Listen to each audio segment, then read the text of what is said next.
सोलापूर लोकसभा मतदारसंघामध्ये काँग्रेसकडून आमदार प्रणिती शिंदे यांना उमेदवारी जाहीर झाल्याच्या पार्श्वभूमीवरती मतदारसंघात गावभेटीवर असताना काल त्यांच्या गाडीवर अचानक हल्ला झाला। पंढरपूर तालुक्यामधील सरकोली येथील मराठा आरक्षणाच्या प्रश्नावर तरुणांच्या जमावाने केलेला हल्ला प्रत्यक्षात मराठा आंदोलकांच्या आडून भाजपनेच केल्याचा आरोप आमदार प्रणिती शिंदे यांनी केलेला आहे। यात त्यांच्या गाडीचं नुकसान झालंय।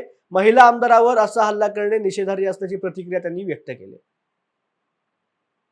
गाठी चालू होती आणि अनेक दिवसापासून चालू आहे। गावबंदी आहे त्याचा मी रिस्पेक्ट करते, पण काही लोक आंदोलकांच्या नावाने, ते आंदोलक नाही आहेत आणि मराठा आंदोलकांना समर्थन आहे, पण भाजपची लोक आंदोलकाचं नाव पुढे घेऊन येत आहेत आणि त्यांनी आता माझ्या गाडीवर आणि माझ्यावर हल्ला करण्याचा प्रयत्न केला। ते बीजेपीचेच होते आणि त्यांनी माझ्या गाडीला फोडण्याचा प्रयत्न केला। मी संयमाने गाडीत बसली, मी काही बोलली नाही, माझी काच वर होती, त्यांना मी ते करू दिलं। मग ते लिमिटच्या बाहेर गेलं आणि मग मी उतरले आणि त्यांना ओरडली आणि सांगितलं माझ्या गाडीला हात नका लावू। पण ते ऐकण्याच्या मनस्थितीत नव्हते आणि एका महिला आमदाराच्या अंगावर येण्याचा त्या ठिकाणी प्रयत्न केला, माझ्या गाडीची तोडफोड केली।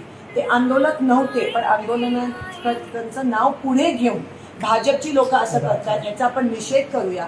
आणि मला असं वाटतं की जरांगे पाटीलजींनी पण नोंद करावी, कारण का भाजप कसा आहे ह्या गोष्टीचा फायदा करून आमच्यावर, महिला काँग्रेसच्या आमदारांवर हल्ला करण्याचा प्रयत्न करतो। ते खरं तर शिवरायांची शिकवण आहे की महिलांच्या बाबतीत आपण जाणतो कल्याणच्या सुविधांची सुनासाठी काय आव्हान असेल मराठा समाजाला या माध्यमात? पण हे नव्हतेच, आंदोलक नव्हते, भाजपचे होते, पण त्यांनी नाव त्यांचं वापरत होते आणि कुठेतरी आपलं जे आंदोलन चाललंय, संघर्ष चाललाय, जो व्यवस्थित चाललाय जरांगे पाटलांच्या नेतृत्वामध्ये, त्यांना हे गालबोट लावायचा बीजेपी प्रयत्न करत आहे आणि त्या गोष्टीचा मी निषेध करते।